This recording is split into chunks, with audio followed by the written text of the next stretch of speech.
Hi hello viewers, welcome to Sri maths lab అండి. This is Srilekha, MSc maths. So మీలో ఎంతమంది competitive exams రాస్తున్నారో నాకు ఒకసారి కామెంట్ చేయండి. ఎందుకంటే నేను ఇప్పుడు ఇవాళ ఒక మోడల్ పేపర్ అయితే చూపిస్తున్నానండి. ఓకేనా? సో నేను ఇవాళ మీకు చూపించబోయే మోడల్ పేపర్ ఏంటి అంటే ఐబీపీఎస్ క్లర్క్ వాళ్ళది. ఓకే, ఐబీపీఎస్ క్లర్క్ ఎగ్జామ్ వల్ల ఒక మోడల్ పేపర్ అయితే మీకు విత్ ఇన్స్ట్రక్షన్స్తో ఎలా ఉంటుంది ఏంటి అన్నది అయితే చూపిస్తున్నాను. సో ఇప్పుడు వరకు మన శ్రీ మ్యాథ్స్ ల్యాబ్లో ఓన్లీ కాంపిటేటివ్ లైవ్లు మాత్రమే జరిగాయండి. ఓకేనా? ఇక మీదట నేను వీడియోస్ పెడదామని చెప్పి అనుకుంటున్నాను.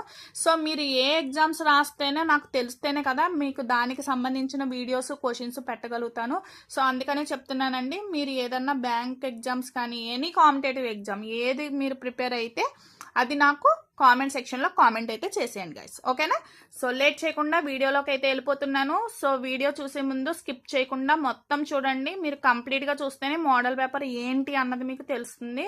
మీ ఫ్రెండ్స్కి రిలేటివ్స్కి షేర్ చేయండి. అలాగే ఫస్ట్ మన వీడియోకి మాత్రం ఒక చిన్న లైక్ అయితే ఇచ్చేయండి. మీరు ఇచ్చే లైక్ ఇంకొంతమందికి రీచ్ అవుతుంది. ఓకేనా? సో ఫస్ట్ ఇన్స్ట్రక్షన్స్ అయితే చూడండి. సో ఇక్కడ మనకి ఎన్ని ఇచ్చాడండి? సో 100 క్వశ్చన్స్ ఉంటాయి. ఓకే, 3 సెక్షన్స్ ఉంటాయి. సెక్షన్ 1లో వచ్చి ఇంగ్లీష్ లాంగ్వేజ్ మీద మనకి 30 క్వశ్చన్స్ ఉంటాయండి. సెక్షన్ 2 వచ్చి న్యూమరికల్ ఎబిలిటీ అండ్ సెక్షన్ 3 వచ్చేసి reasoning ability. So each section carries 35 questions. ఓకేనా? సో టోటల్ వచ్చి 100. ఓకే, బట్ మనకి టైం లిమిట్ ఎంత అండి? ఓన్లీ 60 minutesలోనే మనం ఫిల్ చేయాలి. అంటే చూడండి, ఒక్కొక్క క్వశ్చన్కి మినిమం 1 minute కూడా లేదండి. సో మీకు దాన్ని బట్టి ఏమర్థమవుతుంది, ఎంత ప్రాక్టీస్ ఉండాలండి. చాలా ప్రాక్టీస్ అన్నది ఉండాలన్నమాట ఏ ఎగ్జామ్ కన్నా సరే కాంపిటేటివ్. ఓకేనా? సో మిమ్మల్ని భయపెట్టడానికి నేను చెప్పట్లేదండి, ఉన్న ఫ్యాక్టే చెప్తున్నాను. ఓకే, సో ఇప్పుడు చూడండి. సో సెక్షన్ 1 వచ్చేసి ఇంగ్లీష్ లాంగ్వేజ్ మీద అండి. సో చూడండి ఎంత పారాగ్రాఫ్ ఇచ్చాడో. సో ఎంత పారాగ్రాఫ్ చదివితే 1 hour అయిపోతుందండి. అవునా? సో అందుకనే వీడేం చెప్తున్నాడంటే ఇక్కడ కొన్ని మనకి బోల్డ్ చేస్తాడనమాట. ఎలిమెంట్స్ అన్నది కొన్ని బోల్డ్ చేస్తాడు. సో ఆ బోల్డ్ చేసిన ఎలిమెంట్స్ దగ్గర మనకి ఇచ్చిన క్వశ్చన్స్లో ఆన్సర్ అన్నది దొరుకుతుందండి. సో ఫర్ ఎగ్జాంపుల్ ఇది చూడండి. So what is the purpose of marriage now అన్నాను. నేను ఇదంతా చదవట్లేదు, పారాగ్రాఫ్ అంతా చదవట్లేదు, డైరెక్ట్ క్వశ్చనే చదివేశాను. సో ఇవి ఆప్షన్స్ ఇచ్చాడు. సో దీన్ని బట్టి మన బోల్డెడ్ ఎలిమెంట్స్ ఉన్నాయి కదా. సో ఇక్కడ ఏమి ఉన్నాయి చూడండి. సో ఇక్కడ మనకి బ్యాంక్ అన్నది ఒక బోల్డెడ్ ఎలిమెంట్ ఉంది. సో ఇక్కడ ఎక్కడో ఉంటుందండి, అయితే పైన కానీ కింద కానీ ఎక్కడో చోట మనకి. సో ఇక్కడ చూడండి. So thinking that a reason is required. So ఇక్కడ మనకి ఏం చెప్తున్నాడు? No obvious reasons for getting married. So reasons అంటూ ఏమీ లేవని చెప్తున్నాడు ఇక్కడ మనకి. అవునా?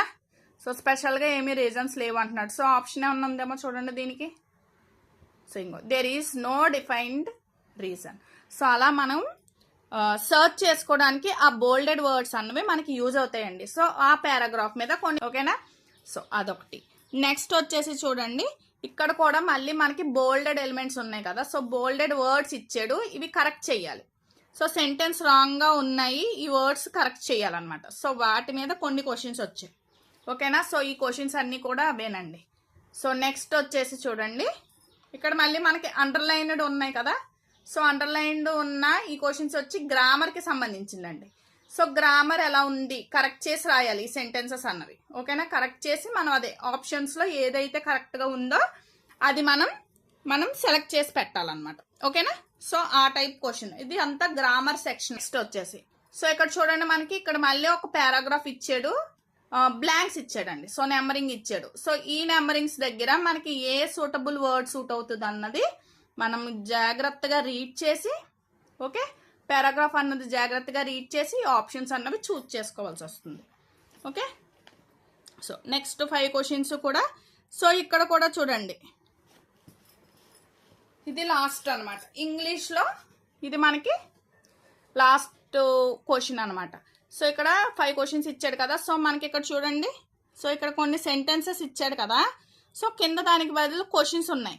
అంటే ఇవి ఏంటంటే జంబుల్డ్గా ఇస్తాడండి. సెంటెన్సెస్ అన్నీ కూడా జంబుల్డ్గా ఇచ్చాడు, అంటే కరెక్ట్ సీక్వెన్స్లో కరెక్ట్ ఆర్డర్లో లేవన్నమాట. సో అవి మన ఆర్డర్ని కరెక్ట్ చేయాలి. సో ఇక్కడ క్వశ్చన్స్ అలాగే అడుగుతాడు అనుకో, which of the following should be the third sentence. So ఇందులో మనకి థర్డ్ సెంటెన్స్ ఏంటి, ఆప్షన్ సెలెక్ట్ చేసుకోవాలి. అలాగే మనం ఫస్ట్ ఆర్డర్ సెట్ చేసేసుకుని ఆన్సర్స్ పెట్టేయాలండి. సో అలాగే మనకి ఇంగ్లీష్. ఓకే, సో ఇప్పుడు నెక్స్ట్ సెక్షన్ 2 వచ్చేసి ఏంటండి, numerical ability. So numerical ability మీద చూడండి. సో ఫస్ట్ వచ్చి 31 నుంచి 40 వరకు కూడా మనకి సో క్వశ్చన్స్ అన్నీ కూడా ఇలా ఉన్నాయి. సో క్వశ్చన్ మార్క్తో ఉన్నాయి చూడండి. సో ఇదంతా కూడా మనకి ఆల్జీబ్రా క్వశ్చన్స్ అనమాట. సో ఈ వాల్యూస్ మనం ఫైండ్ అవుట్ చేయాల్సి వస్తుంది. సో 40 వరకు కూడా అవే క్వశ్చన్స్ అండి. ఓకేనా, ఆల్జీబ్రాకి సంబంధించిన సింప్లిఫికేషన్స్ చేయాల్సి వస్తుంది. సో నెక్స్ట్ వచ్చేసి ఇవి వచ్చేసి నెంబర్ సిరీస్ క్వశ్చన్స్. ఓకే, ఒక 5 క్వశ్చన్స్ నెంబర్ సిరీస్ మీద వస్తాయి. ఓకేనా, సో నెంబర్ సిరీస్ మీద ఒక 5 క్వశ్చన్స్ కూడా ఇంకోండి, ఇవన్నీ కూడా ఈ 5 క్వశ్చన్స్ కూడా నెంబర్ సిరీస్ మీద వచ్చాయి. సో నెక్స్ట్ వచ్చేసి చూడండి, ఇవి వచ్చి పర్సంటేజ్ క్వశ్చన్స్ అండి.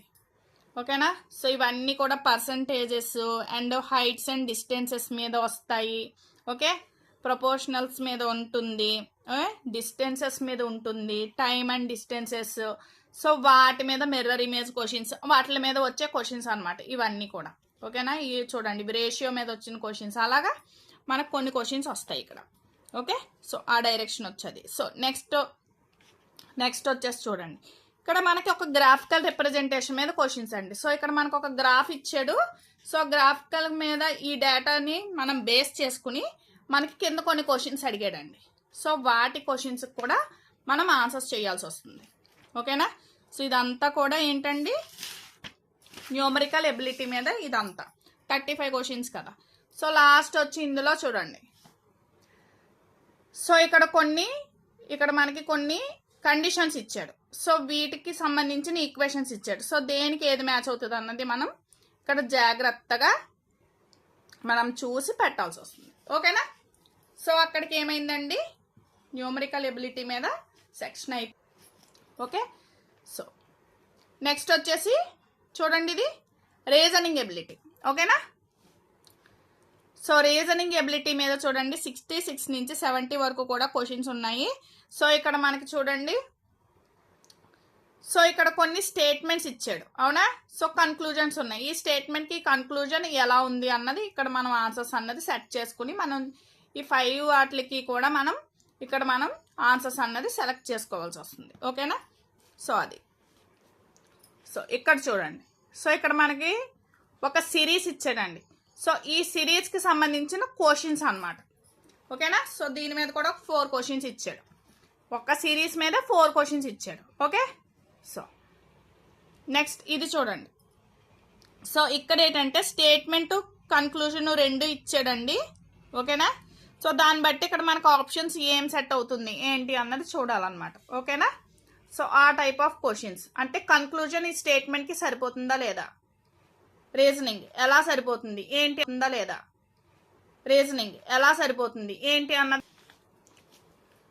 ఓకే, సో ఆ టైప్ ఆఫ్ క్వశ్చన్స్.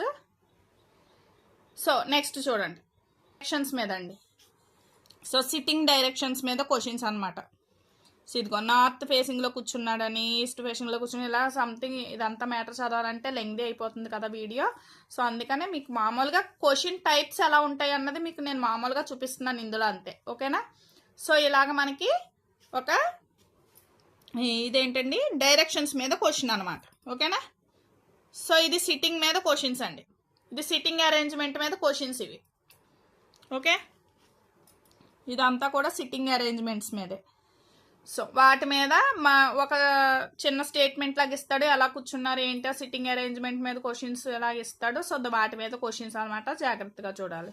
సో ఇది కూడా చూడండి, ఈ ఇన్ఫర్మేషన్ బట్టి ఆడు ఏమి ఇస్తున్నాడు ఏంటన్నది జాగ్రత్తగా చదవడం. ఇది కూడా సిట్టింగ్ అరేంజ్మెంటేనా, డైరెక్షన్స్ మీద సిట్టింగ్ అరేంజ్మెంట్స్ మీద దానికి సంబంధించిన క్వశ్చన్సేనండి. ఓకేనా, సో వాటి మీద ఇవన్నీ క్వశ్చన్స్ అన్నది ఉంది. సో ఇది రౌండ్ టేబుల్. సో ఇవన్నీ కూడా సిట్టింగ్ అరేంజ్మెంట్స్ మీదే డిఫరెంట్ పారాగ్రాఫ్స్ ఇచ్చి మనకి అడుగుతూ ఉంటాడు అనమాట. సో ఆ క్వశ్చన్స్, ఆ పారాగ్రాఫ్ని బట్టి మనం క్వశ్చన్స్ అన్నది ఆన్సర్ చేయాల్సి వస్తుందండి. ఓకేనా, సో ఇది టోటల్గా మీకు ఐబీపీఎస్ క్లర్క్ వాళ్ళ మోడల్ పేపర్ అన్నది మీకు నేను చూపించాను. సో మ్యాక్సిమం ఈ టాపిక్స్ అనే కాదు, డిఫరెంట్ ఇప్పుడు పీఓస్కి ఉన్నాయి అనుకోండి, ఇంకా కోడింగ్ డీకోడింగ్. ఇప్పుడు ఈ ఐబీపీఎస్ క్లర్క్ ఎగ్జామ్ కాబట్టి మనకి కోడింగ్ డీకోడింగ్ మీద క్వశ్చన్స్ ఏమీ లేవండి. మామూలుగా పీఓస్కి అది అనుకోండి, కంపల్సరీ కోడింగ్ డీకోడింగ్ మీద క్వశ్చన్స్ అవి కూడా చాలా అడుగుతాడు. అలాగే క్లాక్ రీజనింగ్ మీద అడుగుతాడు. ఇలా డిఫరెంట్ టైప్స్లో క్వశ్చన్స్ అన్నదైతే అడుగుతాడండి. అందుకనే మీరు ఏ ఎగ్జామ్కి ప్రిపేర్ అవుతున్నారు అన్నది నాకు కామెంట్ చేయమని చెప్తున్నాను. ఓకేనా? సో దాన్ని బట్టి నేను మంచి వీడియోస్ తేవడానికైతే అవకాశం అన్నది ఉంటుంది. సో థ్యాంక్స్ ఫర్ వాచింగ్ అండి. సో ప్లీజ్ సబ్స్క్రైబ్ చేసి నన్ను, నా ఛానల్ని సపోర్ట్ చేయండి గైస్. Thank you. మళ్ళీ నెక్స్ట్ ఒక మంచి వీడియోతో కలుద్దాం.